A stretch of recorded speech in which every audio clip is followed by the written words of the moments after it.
এখন আমি যে কথা বলছি, অনেক সময় অনেকে প্রশ্ন করে যে আমরা কথা বলি কোন যোগ্যতায়? আমরা কি কোনো মাদ্রাসায় পড়েছি, কোনো হচ্ছে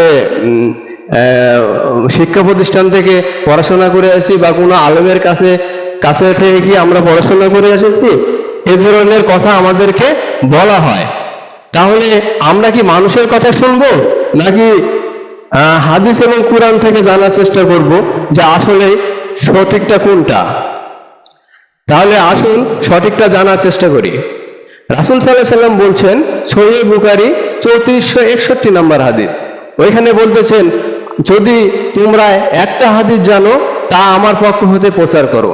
তাহলে এখানে রাসূল সাল্লাল্লাহু আলাইহি সাল্লাম কি যোগ্যতা প্রকাশ করছেন? এখানে রাসূল সাল্লাল্লাহু আলাইহি সাল্লাম আমাদের যোগ্যতা প্রকাশ করছেন এইটাই, যে আমরা যদি একটা হাদিস জানি বা একটা হাদিসের যদি সম্পূর্ণরূপে জানি, তাহলে আমরা মানুষের কাছে প্রচার করার যোগ্যতা রাখি। সেই একটা হাদিস কি?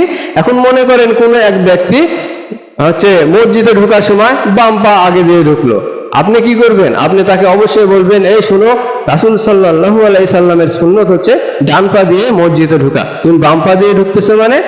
এটা আপনি বলতে বাধ্য। রাসূল সাল্লাল্লাহু আলাইহি সাল্লাম আপনাকে এটা বলার হুকুম দিয়ে গেছেন। এই জন্য আপনাকে মাদ্রাসার ছাত্র হতে হবে না, বড় আলেম ওয়ালা হতে হবে না। তারপরে কোনো এক ব্যক্তি দেখা যাচ্ছে বাম হাত দিয়ে পানি খাচ্ছে, আপনি বলতে বাধ্য, শুনো, তুমি বাম হাত দিয়ে পানি খাচ্ছ কেন? তুমি ডান হাত দিয়ে পানি খাও, এটা রাসূল সাল্লাল্লাহু আলাইহি সাল্লামের সুন্নত।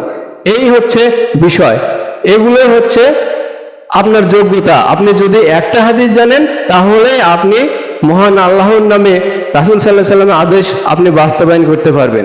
আপনি রাসূল সাল্লাল্লাহু আলাইহি সাল্লামের আদেশ অনুযায়ী উক্ত হাদিস বর্ণনা করতে পারবেন, কুরআন এবং হাদিসের পক্ষে কথা বলতে পারবেন। এই জন্য আপনাকে মহাজ্ঞানী মহাপণ্ডিত হতে হবে না।